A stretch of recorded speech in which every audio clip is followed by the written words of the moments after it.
ಎಲ್ಲರೂ ಚೆನ್ನಾಗಿದ್ದೀರಾ ಅನ್ಕೊಳ್ತೀನಿ. ಇವತ್ತು ಹುಣ್ಮೆ ಆಗಿರೋದ್ರಿಂದ ನಾವು ಬೇಗ ಎದ್ದು ಮನೆ ಕೆಲಸ ಎಲ್ಲ ಮುಗಿಸಿ ದೇವ್ರ ಪೂಜೆ ಮಾಡಿ ರಾಯಕ್ಕೆ ಪೂಜೆ ಮಾಡಿ ಎಲ್ಲ ಆಯಿತು. ಇವಾಗ 8:30 ಆಗಿದೆ ಟೈಮು.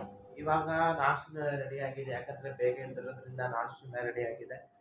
ನಾಷ್ಟ ತಿಂದ್ಬಿಟ್ಟು ರೆಡಿಯಾಗಿ ಆಫೀಸ್ಗೆ ಹೊರಡೋಣ ಅಂತ ರೆಡಿ ಆಗಬೇಕು. ನಾಷ್ಟ ಇವತ್ತು ನಮ್ಮ ಮನೆಗೆ ಏನಂದರೆ ಸೌಗೆ ಬಾತ್. ಆಫೀಸ್ ಮುಗಿಸ್ಕೊಂಡು ಮನೆಗೆ ಬಂದು ದೇವಸ್ಥಾನಕ್ಕೆ ಹೋಗೋಣ ಅಂತ ಬೇಗ ಫ್ರೆಶ್ ಅಪ್ ಆಗಿ ಮನೆಗೆ ಅಂತ ಹೊರಡ್ತಾ ಇದ್ದೀವಿ. ಎಲ್ಲಿ ದೇವಸ್ಥಾನ ಅಂದರೆ ಉತ್ತರಹಳ್ಳಿ ಟೆಂಪಲ್ ಅಂತ, ಯಾರೇ ಪತ್ತಂಗಿರಿ ದೇವಸ್ಥಾನ ಅದು.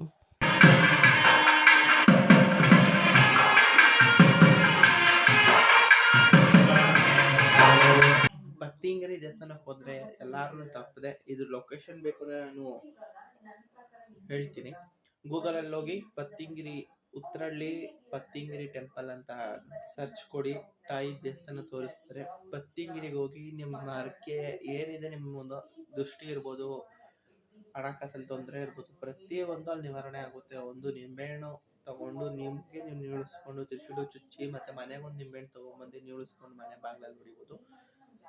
ಯಾರಿಗೆ ದೃಷ್ಟಿ ಹಾಕಿದ್ರು ಕಪ್ದಾರ ಕೊಡ್ತಾರೆ. ಪತ್ತಿಂಗಿರಿ ದೇವಸ್ಥಾನದ ಪಕ್ಕದಲ್ಲೇ ಒಂದು ಕಪ್ದಾರ, ಒಳಗಡೆ ದೇವಸ್ಥಾನದ ಒಳಗಡೆನೇ ಇರುತ್ತೆ ಕಪ್ದಾರ. ತಗೊಂಡು ಅಮ್ಮನವ್ರ ಹತ್ರ ಇಟ್ಟು ಪೂಜೆ ಮಾಡಿಸ್ಕೊಳ್ಳಿ. ಹುಣ್ಣಿಮೆ ಅಮಾಸೆ ಹುಣ್ಣಿಮೆ ಅಮಾಸೆ ಮಂಗಳವಾರ ಶುಕ್ರವಾರ ಪತ್ತಿಂಗಿರಿ ಹೋಮ ನಡೆಸ್ತಾರೆ. ಆ ಪತ್ತಿಂಗಿರಿ ಹೋಮ ಎಷ್ಟು ಗಂಟೆಗೆ ಸ್ಟಾರ್ಟ್ ಆಗುತ್ತೆ ಅಂದರೆ ಬೆಳಗ್ಗೆ 8 ಗಂಟೆಗೆ ಸ್ಟಾರ್ಟ್ ಆಗುತ್ತೆ ಪತ್ತಿಂಗಿರಿ ಹೋಮ. ಬಿಳಿ ಸಾಸಿವೆ ಮತ್ತು ಮೆಣಸಿನ್ಕಾಯಿ ಮತ್ತು ಹೋಮದ್ದು ಕಡ್ಡಿಗಳಾಗಿರ್ಬೋದು ಅದನ್ನ ಹೋಮಕ್ಕೆ ಹಾಕ್ಕೋಬೋದು.